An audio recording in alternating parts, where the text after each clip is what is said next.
for the podcast. Welcome, guys. Giocast 14 here in beautiful Costa Rica.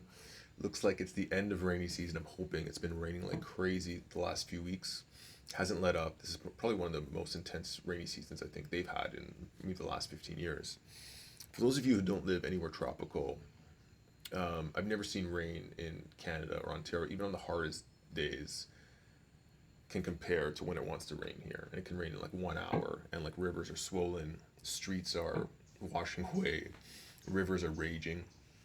Um, and it looks like in the background, I don't know if you can see that if you're tuning in online, but there's some nastiness there, niceness up there. So, anyways, I'll start by telling you about this training. So we did these breathwork trainings online, and this weekend we had another one. Well, last weekend it was amazing, and we were living in town for a bit because we're trying to avoid crossing the river.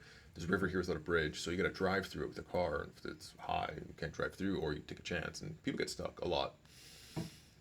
You guys can't hear me online? Testing, testing.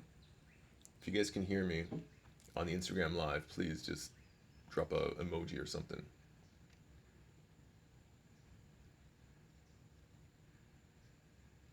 Testing, 1 2, testing. I hear you. Okay. JP, it's your phone. Anyways, so I wake up in the morning at 5:30, um, and it's been raining all night. We were in town, and we decided, so we were renting a place in town. We have our place here. We decided to come finish that rental because it was a little bit crazy. I have two places, but we wanted to experience what it was like in town. It's a lot busier, a little more like crime to watch out for, like petty theft, and up here in the mountains, really safe. And so we come back and it starts pouring like crazy again. And I wake up that morning to do the online training, which starts at 9 Eastern, which was 7 a.m. here. The time change was that weekend. Wake up, no power in the mountain. No power also means no water because the water pumps don't work. It means you can't make coffee. It means you have no internet. And because it was raining, the river was uncrossable, so I couldn't even try to find a place in town. And what usually would happen is, you go into a little bit of panic. It was a really big group, one of our biggest ones yet for the online training, about 30 people. And I just took a deep breath and figured out a solution. We found a little boutique hotel up in the mountains that ended up being able to accommodate us. And so we went and did the training there, and it went really, really well. And it's interesting that this week was an eclipse week. I don't know if you guys follow. If you guys follow astrology, I'm not a huge astrology fan. One of my good friends, Carmen DeLuccio, you should follow him online. He's an amazing astrologist. Always does these like birth chart readings based on where you're born and where the planets were at that time. And it's pretty freaky about like how that works. And I'll tell you that a lot of politicians and businesses use astrology when they launch products, when they have elections. Like November 8th was an eclipse. And this eclipse is about like bringing in new energy, about challenging relationships, about just like creating chaos to create realignment. And for me in Taurus, it was especially around relationships and partnerships. And it really, really brought a lot of things to the spotlight, a lot of things that I had been kind of um, just putting a blind eye to, using busyness as an excuse in other areas to address certain things that probably need to be addressed. And that'll make a lot more sense as I share about my ayahuasca experience. Um, and so ayahuasca is a crazy thing, and it works in a very magical way. And I'll share about my experience, and I'll share a story that blew my mind that kind of came up this week, and I was sharing it. So, if you remember the last Giocast 13, I shared about how two things. One, that I was shown the energy of ayahuasca, the spiritual energy of it. And it was an interesting experience where it showed me what it was like to experience life as a vine in the jungle, but I was experiencing it with my eyes. And then it kind of showed me that obviously plants don't have eyes. It showed me what it sees, which is the energy of the spirit, and can sense the energies around it, which is really interesting. Just showing me a different perspective to what exists beyond the physical. Showing me how plants live so much in the energetic and spiritual world, and so minimally in the physical world, like they exist, but their experiences from that energetic spiritual side. And then the next night, about the challenge of like, some of you guys remember how strong the ayahuasca came on for me as a reminder of my intention was about surrender, and what I thought it was surrendering was actually giving up and begging for mercy and not really choosing to surrender to a situation. It was showing me the difference between that. And that also plays into this whole eclipse energy that I'm talking about. So anyways, so night 3, it's ladies' night at Rythmia. It's usually very feminine. The music is feminine. The facilitators and shamans are usually women. And they say that medicine's a little more gentle on those nights. And so I started off with 2 cups that night. So with every night it was 2 cups for the first 3 nights. And I really just wanted to have a gentle night after the crazy night the night before. And after 2 cups, not much happened for a long time, except me feeling like going through my life and finding all the areas of things that I felt like I need to forgive myself for, things I regretted. It was like this kind of like self pity and just really feeling feelings of shame where I had that in my life. And this must have been going on for hours. So I didn't really feel drunk on the medicine, but I was feeling all these feelings. And it was going on and on and on. And it was gentle but uncomfortable. And they called for the second drink, and I didn't go up and get it. And then they called for the third drink, and I still didn't feel good. It's like, I don't want to feel more of this. And it kept going on long enough that eventually I was kind of presented with a decision. And it was really clear to me is like, you can choose to change your state at any time, especially if you're living in your mind, especially if your state is determined by the thoughts that you have in your head. And so you can focus on all these things, or you can allow yourself to move forward from it and just say, okay, like, it's okay. Like, all these things happened, and reflecting on it was like all these lessons that I had to learn. Although I felt bad about it at the time, I should understand that I was either ignorant or didn't have the skills or experience to really know what I should be doing. I was just acting from my mind, acting out of impulse, acting out of selfishness, or wanting to put myself over others in many ways. And so it was trying to show me this, and it was like, listen, you don't have to hold on to these things forever, but you need to learn from them. And then you can decide to change your state. And so as soon as I made that decision in my mind, I was like, okay, I've had enough of this. That's it. Like, I get it. I decided. What happened next was my whole energy shifted. I just jumped up off the mattress, the 5-star mattress that they have at Rythmia. It's always funny when Mitra talks about that. And I was like, okay, like, I'm ready to move forward now. And I'm ready to kind of like let go and start dancing. The ladies' night music was so beautiful, and I was flowing. I just felt this lightness. It was just showing me how so many of us carry these things around, and we feel like we can't get rid of them because they're part of us, and our memories come up, and we live in that so much. But it's not good to just suppress them. It's good to reflect on them. It's good to learn from them, but then it's good to move on from them as well. Because if we stay in that energy too long and keep repeating that over and over again, the mind starts thinking, let's attract more of these experiences, because that's what the mind wants, but it's not what it wants. And it's about going to the heart. And so it was a beautiful experience. And for me, again, like, I'm always like, I need more of this, like, addictive personality. In the past, I was like, how much can I drink? 5, 6, 7 drinks, and blow my brains out of the psychedelic, psychonaut experience. But more recently, the relationship has been more about a dialogue, and more about really going into more subtle layers of myself to learn and maybe to share. So next site was Yahe. Yahe is a Colombian medicine. It's a lot more concentrated. Tastes the worst to me out of all of them. Very thick, very bitter. And probably the first 15 Yahe ceremonies I had, I really didn't connect with it. I just felt sick, a lot of purging, a lot of like going to the bathroom. And the last time before this one, I really just had the intention to start from scratch again and really to start again. And what happened was, I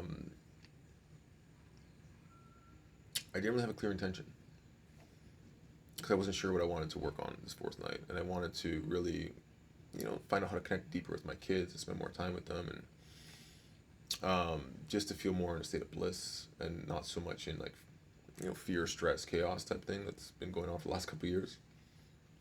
And so the medicine was very strong. A lot of visuals took me into some interesting spaces that I was really just surrendering into. Different from the Tuesday night, where when it got really intense, I was just like retreating. I was like, okay, like, I'm ready to go wherever I need to go tonight.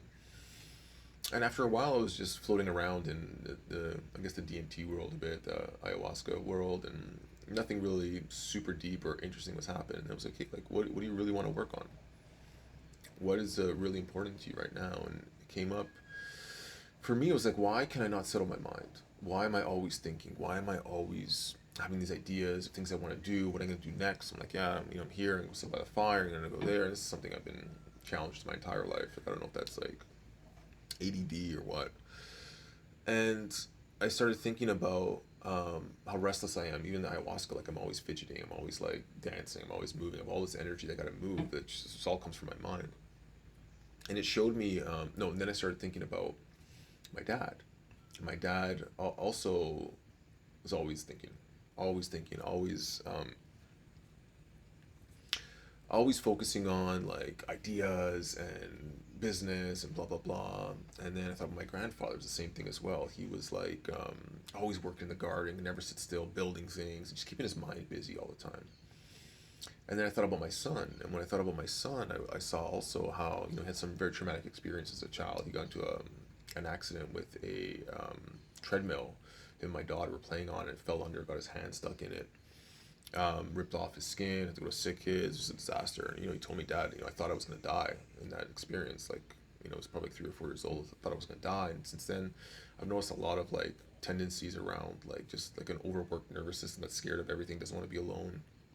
I see he's always in his head, always thinking, planning.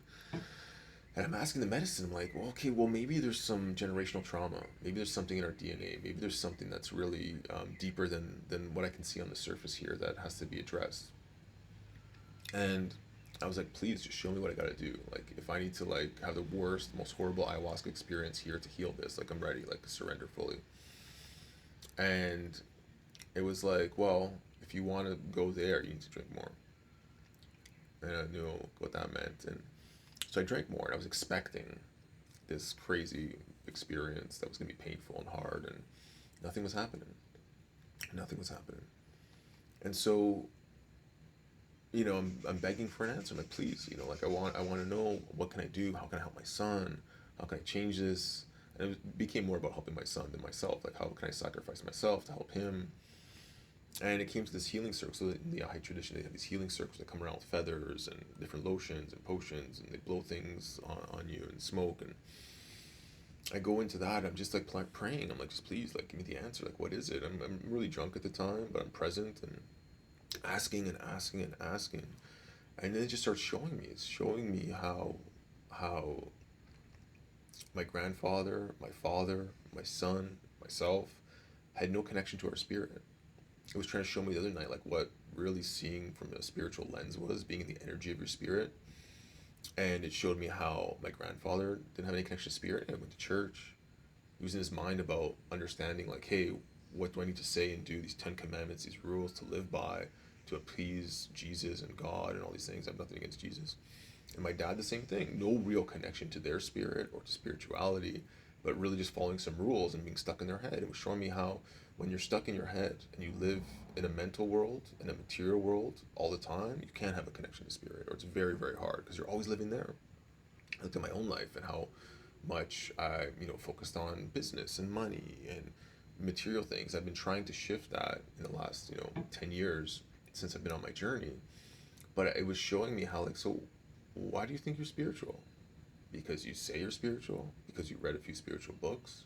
Because you plan with your mind to meditate 20 minutes a day to a schedule? Because you wear these kind of clothes and that makes you spiritual? And it was just like really just mocking me and getting me to ask these questions, like, what does it even mean to be spiritual? What does it mean to you? And I was like, wow, like I hadn't realized that I my relationship with spirituality was also superficial because it was what I thought. And although I had these really amazing spiritual experiences, I didn't really have a strong spiritual practice. I didn't really have um, a consistent connection to spirit all the time. And I've tapped into my intuition in many ways, and I've been working on it, but not working on it in the capacity that is needed to really become more spiritual. I'm 90% in the material world, business, Instagram, all of the things, material work, worrying about all these crazy things going on in the world. and putting this small little sliver of time to tap in and to be in that flow of spirit.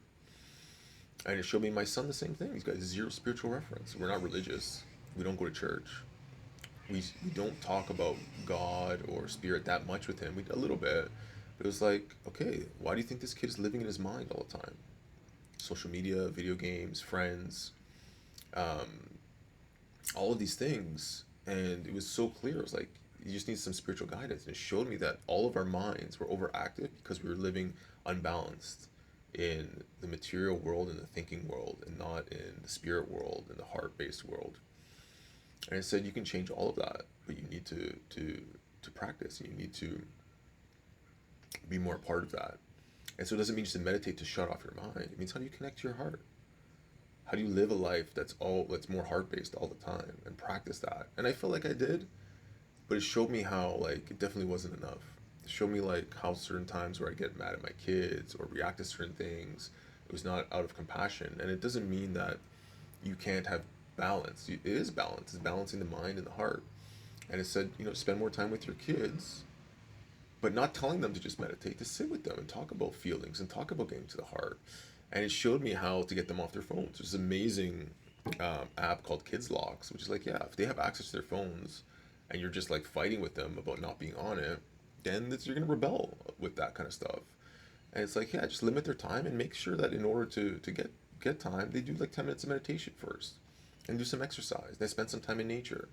And so, like, immediately after the ceremony, I went to go implement that. It's been working like a charm. So, any of those parents out there, Kids Locks, and they can gain more minutes by doing things first. And it was me having these conversations with them, like asking them, what do you think spirituality is? What does it mean to be in your heart?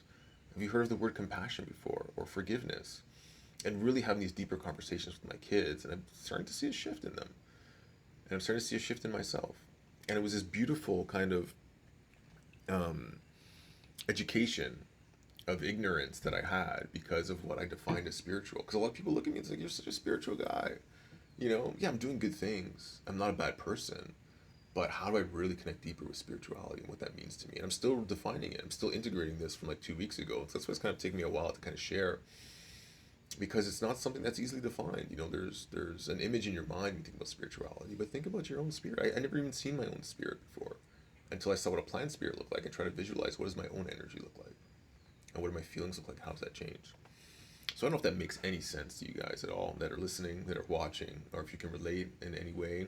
But it planted a seed with me in order to um, be a better dad, be a better partner, um, and to really address things that need to be addressed. And then when this whole eclipse thing came on, it really brought some relationships in my life that need some things to be addressed. And the old me would turn a blind eye, not want to deal with it, not want to whatever.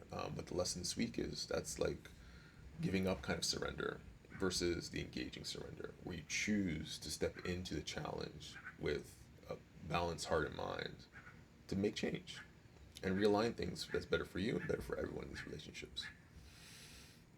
And so it's just been a beautiful, beautiful week, and just connecting with people, all the new facilitators, and like all of these insights. And um, now this weekend we're going to be going back to Rythmia because now we're doing a partnership with them. We're working on a partnership to bring them a whole new breathwork program. And I find the more that I get clear, step into my power, and lead from the heart, it's just like things are different, attracting different things, attracting different people, moving people out who are out of alignment. But that all starts with me getting clear on who I am, and stepping into my power in my heart, and not being in my mind, just trying to judge, analyze, figure out, plan. It's just being way more present, and living from that place of intention, of being clear on like who you are and what you want to be and how you connect with yourself and the world around you. Um, so and sometimes I think when I look at the world we're in today, it feels like we may be in like hell right now, or purgatory, or I talk about this a lot in these podcasts. But I see how it's so perfect all the time, how it's just challenging you in the right way to learn. And when you feel like giving up and everything is kind of looking dark, or gloom and gloom, doom and gloom, it's like the perfect time to step further into your heart, to trust, and to know that everything's happening for a reason, that the world goes through these changes the same way you go through changes, the same way things go into cycles. And I think there's way more to this experience than anyone has any ideas. And I'll talk more about that in a future podcast. But I think all of history, It's not what we think it is. You know, I've been recently looking into these mud flood theories and like these old buildings that are all over the world that look the same. They look like the White House, and they're in Europe and Asia and past civilizations. And I think they've come and gone thousands of times. And there's this fight for control and power that's part of the mind. That's kind of a disease in humanity. That's fighting with like the heart of everyone. And we're put in here to challenge that. We chose to be here. And there was this um, quote from the Matrix that I shared on my Instagram about it's not the question like why you came here. Like you chose to be here. No, it was geez, I can't remember now. Let me look this up real quick.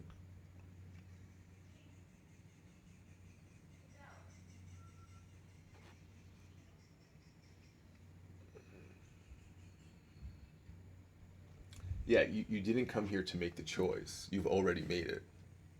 Right? That was the quote. And it's to find out why you made that choice and why you came here. And that's the whole thing. You know, because it's confusing. Like, where were we before we were born? I don't know. I came into this world in 1982 and it was already like this. And why am I here in the first place? Why are any of us here? You know, you start thinking about these deep questions, and it's like, okay, like you don't have to figure that out because a lot more deeper learnings if you get away from the mind and go into the heart, and that's why I think we're here. And, you know, I had a few stories about ayahuasca I want to share today, but I'm gonna save those for another podcast because they're long ones and they're great ones, showing how like the spirit of the medicine connects things beyond space and time. So I'll save that for next week for sure. And I got a lot of work to do this week, a lot of things to figure out, a lot of things that are coming to the surface that I no longer can turn a blind eye to step into my heart and my power. And if you're feeling any of that coming through this eclipse week that happened, you know, step into it. Step into that challenge rather than surrendering away from it. And I promise you that when you move through these things on the other side, it's going to realign for you exactly how you need it. So check us out. The podcast is online. You can see that. Love to connect with you guys. Check out elementalrhythm.com. We got amazing breathwork tracks and guided experiences for you guys on there. If you guys like that kind of stuff. And yeah, hopefully to see you soon. Those in Toronto over the break. And we're doing a facilitator training here in February. If you want to learn how to become a breathwork facilitator in beautiful Costa Rica, we'd love to have you. So if you want to connect in any way, just shoot me a DM or a message or an email. I'd love to connect with you guys. And if you have any questions or things you'd like me to talk about on future episodes, just leave a message here and I'll be sure to bring them up. Okay? Thank you so much, guys. And start asking yourself, you know, what does spirituality mean to you? Peace.